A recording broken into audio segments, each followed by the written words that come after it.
Halo teman-teman ATLM Indonesia. Kali ini kita merilis kembali soal-soal latihan TLM. Semoga teman-teman di sana sehat-sehat selalu dan beraktivitas lancar seperti biasanya. Oke, kali ini kita membahas bagian 8 dari soal-soal yang mana soal ini adalah hitung eritrosit dari hematologi dasar. Jadi perlahan-lahan lah kita bergerak dari hematologi dasar masuk ke hitung eritrosit. Mungkin next nanti hitung leukosit. Nah, jadi soal-soal ini saya buat dan saya himpun dari materi eritrosit secara umum, mulai dari teorinya hingga prakteknya. Jadi sebagai bahan latihan soal spesial untuk siswa-siswi SMK TLM atau mahasiswa-mahasiswi D3, D4, S1 TLM, atau juga teman-teman alumni yang ingin mempertajam ilmunya, dan juga yang teman-teman yang menghadapi uji kompetensi atau SKB CPNS. Semoga saja soal-soal ini memberikan tambahan pengetahuan. Oke, langsung saja kita bahas soal-soalnya sebagai berikut. Nomor 1. Larutan yang digunakan untuk mengencerkan darah dan menghitung sel eritrosit adalah, hitung eritrosit ya, karena kita temanya eritrosit, jadi larutannya yang A Hayem, B Risecker, C Truk, D Van Hewerden, E amonium oksalat 1%. Jadi jawabannya semua orang pasti bisa menjawab. Larutan Hayem jawabannya. Jadi larutan Hayem adalah larutan yang digunakan untuk menghitung sel-sel darah. Jadi cara menghitung sel-sel darah dengan cara darah diencerkan. Karena darah itu pekat kan, diencerkan sehingga selnya mewakili dari whole blood. Jadi di pengenceran tadi dikalikan dengan faktor pengenceran nanti, dikalikan dengan tinggi kaca penutup, dikali dengan bidang kotak yang dihitung, kotak eritrosit. Nah, tapi teman-teman, terkait dengan larutan Hayem, saat ini larutan Hayem sudah tidak diproduksi lagi, teman-teman. Saya dengar kabar terbaru di 2020 ini, karena di larutan Hayem itu ada HgCl2. Yang mana HgCl2 itu toksik dan meracuni lingkungan. Jadi penggunaannya diganti dengan larutan yang lain. Jadi sempat teman ada juga yang bertanya, dia bekerja di pengadaan barang di Dinas Kesehatan, adakah larutan pengganti Hayem, karena Hayem sudah tidak ada lagi diproduksi, bahkan di e-katalog katanya. Jadi, nah itu teman-teman, jadi akhirnya nanti larutan Hayem menjadi sebuah larutan yang sifatnya kita tahu tapi tidak bisa lagi digunakan. Larutan sejarah nanti, sejarah Hayem. Oke, langsung saja pindah kita ke soal nomor 2. Nah, larutan alternatif untuk penghitungan eritrosit apabila tidak memiliki larutan Hayem adalah, nah, titik-titik. A. Natrium sitrat 3,8%, B. Van Hewerden, C. Gower, D. NaCl 0,9%, E. Truk pekat. Nah, ini seperti yang saya katakan, bisa teman-teman menggantinya dengan larutan Hayem tadi dengan larutan Gower. Jadi larutan Gower itu bisa digunakan untuk pengganti larutan Hayem. Sama saja, komposisinya hampir sama, tapi tidak ada HgCl2 atau merkuri klorida. Nah, kita pindah ke lanjut nomor 3. Nah, nomor 3 lebih bagus lagi pertanyaannya. Larutan yang digunakan untuk mengencerkan darah dan menghitung sel-sel eritrosit dalam kamar hitung adalah kecuali. Berarti di sini satu yang tidak bisa digunakan. Yang A Hayem, B Risecker, C Toison, D formal sitrat, E Gower. Tadi kita jawabkan Hayem dengan Gower, tuh pasti sudah, tinggal 3 lagi.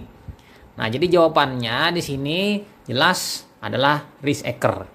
Toison itu juga digunakan untuk menghitung eritrosit. Formal sitrat juga digunakan, dan formal sitrat inilah yang saat ini yang menjadi pengganti hayam dan kandidat paling terbaik di antara seluruh larutan-larutan yang ada. Karena apa?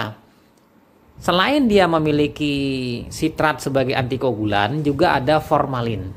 Jadi kedua kombinasi ini menghasilkan larutan yang isotonik terhadap eritrosit dan menghancurkan sel-sel lain. Tapi teman-teman jangan lupa satu. Sebenarnya di sini yang namanya larutan Rice-Ecker itu juga baik untuk pemeriksaan eritrosit. Kalau teman-teman pernah menggunakan larutan Rice-Ecker, pasti teman-teman kan sudah tahu. Rice-Ecker ini hanya menghancurkan leukosit. Eritrosit aman, trombosit aman. Kemudian dia mempunyai BCB. BCB itu mewarnai dari sel eritrosit muda. Sehingga nanti di situ kita satu larutan ini bisa menggunakan 3 perhitungan. Perhitungan pertama mungkin untuk leukosit, untuk eritrosit bisa, untuk retikulosit bisa, dan untuk trombosit. Walaupun larutan ini spesial untuk hitung trombosit. Nah, jadi nomor 3 ini sebenarnya yang sebenarnya semuanya kelima-limanya cocok untuk pemeriksaan hitung eritrosit. Tapi karena spesial dedikatnya itu Rice-Ecker itu untuk trombosit, jadi jawaban di sini adalah tetap B, Rice-Ecker. Pindah kita lanjut ke nomor 4. Saat menghitung sel eritrosit, maka lensa objektif mikroskop dengan cincin berwarna biru, maka kekuatan pembesaran yang dapat dihitung yang dimiliki adalah A 4 kali, B 5 kali, C 10 kali, D 40 kali, E 100 kali. Jadi kalau cincin warna biru itu 40 kali. Tidak usah teman-teman melihat tulisan 40 kali, cukup lihat cincinnya. Cincin merah 4 kali, ya kan? Cincin biru, cincin putih, ya kan? Jadi tidak perlu lagi melihat-lihat. Jadi tinggal langsung saja. Kalau misalnya warna putih, 100. Kalau warna kuning, sudah itu 10 kali. Kalau merah 4 kali. Kalau warna biru 40 kali. Nah, itu teman-teman jadi mudah dalam melihati lensa objektif mikroskop. Lanjut lagi teman-teman, kita selanjutnya ke nomor 5. Apabila darah dipipet sampai tanda 0,1 tepat menggunakan pipet eritrosit dan dipipet larutan pengencer sampai tanda 101, maka pengenceran darah tersebut adalah A 100 kali, B 200 kali, C 500 kali, D 800 kali, E 1000 kali. Jadi gampang. 101, jadi 101 ini maksudnya seperti ini. Di batangnya itu 1 bagian, di bagian bulatannya yang ada kacanya itu adalah 100 bagian. Nah, lalu kita pipet darah, berarti karena pencampurannya itu hanya di bagian bulatannya, berarti 100 tambah 1. Jadi di dalam bulatannya itu kita mencampur dengan darah, berarti cuma 100 saja. Dihilangkan satunya. Jadi 100 dibagi 0,1 sama dengan 1000. Ya kan? Nah, itu gampang perhitungannya. Jadi jawabannya yang tepat itu adalah 1000. 1000 kali pengencerannya. Gampang kan untuk hitung eritrosit? Nah, lanjut. Pindah ke nomor 6. Kesalahan-kesalahan yang mungkin terjadi pada penghitungan eritrosit adalah kecuali. Jadi 2. A. Darah kurang atau lebih dihisap dengan pipet toma. Yang B. Pipet toma masih basah dengan cairan. Yang C. Tidak terdapat gelembung udara dalam pipet. Yang D. Cairan hayam turun setelah dipipet lepas dari karet penghisap dan belum dikocok. Yang E. Cairan ludah masuk ke dalam pipet. Jadi jawabannya yang tepat adalah yang C. Tidak terdapat gelembung udara dalam pipet. Kalau ada gelembung udara itu adalah sebuah kesalahan. Nah, kalau tidak ada gelembung udara berarti bekerjanya bagus. Lanjut lagi kita ke nomor 7.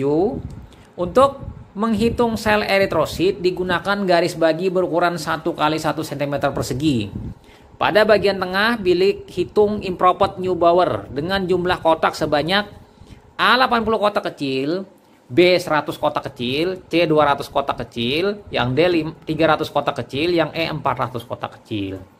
Jadi jawabannya dalam satu kali 1 meter persegi, cm persegi, milimeter ini bukan sentimeter. Sorry, ini bukan sentimeter ya, milimeter persegi itu adalah 400 kotak kecil. Nah, jadi seperti ini, 400 kotak kecil itu terdiri dari 1 cm persegi, 1 mm persegi itu dibagi menjadi 5 kali 5, 25. Kemudian masing-masing dari 5 kali 25 tadi, masing-masing ada 16. Jadi 16 dikali 5 kali 5 sama dengan 400 kotak kecil. Kalau ditotalkan semuanya itu setara dengan 1 bidang besar milik leukosit. Sementara leukosit kan ada 4 tuh, 4 bidang. Sebelah kanan, sebelah kiri, atas, bawah. Nah, itu ada 4. Nah, 1 bijinya leukosit itu setara dengan 1 bijinya kotak eritrosit yang isinya 400 kotak kecil. Ini salah redaksi, 1 kali 1 mm persegi, bukan cm. Lanjut lagi kita nomor 8. Natrium sulfat dalam larutan hayem pada konsentrasi tertentu berguna untuk titik-titik. Yang A menghancurkan sel leukosit, yang B menghancurkan sel eritrosit, yang C menghancurkan sel trombosit, yang D menghancurkan sel trombosit dan eritrosit, yang E menghancurkan sel trombosit dan leukosit. Jadi jawabannya jelas. Natrium sulfat dalam hayem berguna untuk menghancurkan sel trombosit dan sel leukosit, sehingga yang tertinggal atau sisa hanya eritrosit. Dan dengan demikian eritrosit lebih mudah dihitung karena pengganggunya dihilangkan. Lanjut lagi kita ke nomor 9. Apabila larutan hayem dimasukkan ke dalam tabung 2000 mikroliter dengan mikropipet dan dibuang sebanyak 10 mikroliter, jadi kan 1990. Lalu ditambahkan sebanyak 10 mikroliter darah, maka pengenceran darah adalah A 110 kali, yang B 200 kali, yang C 300 kali, yang D 400 kali, yang E 500 kali. Jadi jawabannya yang tepat adalah 200 kali. Mengapa 200 kali? Karena 1990 ditambah 10 bagi 10. Berarti 2000 bagi 10 sama dengan 200 kali. Lanjut kita ke nomor 10. Prinsip dari penghitungan sel eritrosit darah, cara kamar hitung adalah A. Darah disentrifugasi sehingga eritrosit terpisah kecepatan tinggi dan dihitung jumlahnya. Yang B. Leukosit darah diendapkan dengan EDTA sehingga dapat diukur jumlah eritrositnya. Yang C. Spesimen darah dihancurkan supaya sel-sel eritrosit dapat terwarnai oleh brilliant crescent blue. Yang D. Leukosit dilisiskan, kemudian eritrosit diwarnai dengan gentian violet dan dihitung secara mikroskopik. Yang E. Spesimen darah dihancurkan hayem sehingga eritrosit terlihat transparan, kehijauan dan diamati dengan mikroskop. Jadi jawabannya jelas yang E. Karena ada kata kuncinya hayem dan yang ingin dicari adalah eritrosit dan diamati dengan mikroskop. Lanjut lagi kita ke nomor 11. Prosedur baku menghitung eritrosit metode hemositometer adalah A dihitung pada 25 kotak di tengah dan dikalikan dengan faktor 200. Yang B dihitung pada 5 kotak kecil di tengah dan dikalikan dengan faktor 2000. Yang C dihitung pada 5 kotak kecil di tengah dan dikalikan dengan faktor 10.000. Yang D dihitung pada 4 kotak besar di pojok-pojok dan dikalikan dengan faktor 50. Yang E dihitung pada 4 kotak besar di pojok-pojok dan dikalikan dengan faktor 10.000. Jadi jawabannya adalah yang C. Jadi dihitung pada 5 kotak kecil di tengah dan dikalikan dengan faktor 10.000. Jadi kotak yang kecil itu adalah kotak eritrosit. Ada 25 kali 25. Jadi 5 kali 5 25, dan dari 25 itu kita pilih 5 saja. Setelah kita pilih 5 saja, lalu kita ambil atas, bawah, kanan, kiri, tengah. 5 kan? Nah, lalu dikali dengan faktor 10.000. Karena sudah kita menghitungkan pengenceran dalam pipet kali tinggal kaca penutup 10, 200 kali 10 kali kotak kecil sebenarnya itu 400, sedangkan yang kita hitung 80 dikali jumlah sel. Nah, sekarang 200 kali 10 ya kan dikali dengan 400 bagi 80, keluarnya adalah 10.000. Lanjut kita nomor 12. Berikut ini benar mengenai sel eritrosit adalah kecuali. Nah, ini kita ke teorinya. Eritrosit disebut juga sel darah merah, red blood cell, RBC, yang merupakan sel berbentuk bikonkap diameter 7-8 mikrometer. Yang B, bagian tengah sel ini lebih tipis daripada bagian tepi. Pada bagian tepi berwarna gelap karena mengandung hemoglobin yang lebih banyak. Yang C, tebalnya 1,5 sampai dengan 2,5 mikron atau mikrometer. Normal volumenya 80 sampai 95 mikrometer. Ini sesuai dengan apa? MCP. Dengan pewarnaan ureik, eritrosit akan berwarna keunguan karena mengandung hemoglobin. Yang E, eritrosit sangat lentur dan sangat berubah bentuk selama beredar dalam sirkulasi. Umur eritrosit adalah sekitar 120 hari. Jadi jawabannya yang bukan adalah kira-kira yang mana, teman-teman? Yang D. Dengan pewarnaan ureik, eritrosit akan berwarna keunguan karena mengandung hemoglobin. Nah, ini lupa saya beri tanda, ditebalkan dan diubah warnanya. Jawabannya adalah yang D. Eritrosit akan berwarna merah, bukan keunguan, tapi berwarna merah karena dia mengandung hemoglobin, jadi dia namanya sel darah merah. Oke, lanjut nomor 13. Berikut ini peralatan yang tidak diperlukan dalam hitung sel eritrosit adalah A. Hemositometer, B. Mikroskop, C. Vortex mixer, yang D. Kaca penutup, yang E. Hemometer. Nah, jadi teman-teman ATL Indonesia, kita bisa menganalisa mana yang tidak digunakan untuk hitung sel eritrosit. Dan jelas teman-teman pasti menjawab hemometer, karena hemometer ini untuk mengukur kadar hemoglobin, jadi tidak ada hubungannya dengan hitung eritrosit. Sementara yang lain pasti ada hubungannya untuk hitung eritrosit. Lanjut lagi kita ke nomor 14. Tujuan menempelkan ujung pipet Thoma pada tepi kaca penutup kamar hitung adalah titik-titik. Yang A, menghubungkan sel darah. Yang B, supaya sel-sel masuk ke dalam kamar hitung dengan daya kapilaritasnya. Yang C, agar sel tersebar merata dalam pipet. Yang D, bertujuan agar darah segera tercampur dan menghindari bekuan atau sumbatan pada pipet. Yang E, mencegah tidak homogen dan memastikan cairan tidak tumpah atau keluar dari pipet. Jadi jawabannya nomor 14 ini jelas adalah yang B. Jadi ditempelkan ini tidak ada lagi kita bercerita mengenai teknik-teknik pengenceran atau darahnya membeku atau sumbatan. Karena apa? Ini sudah kita terjadi yang namanya proses pengenceran dan tinggal mengisikan ke kamar hitung.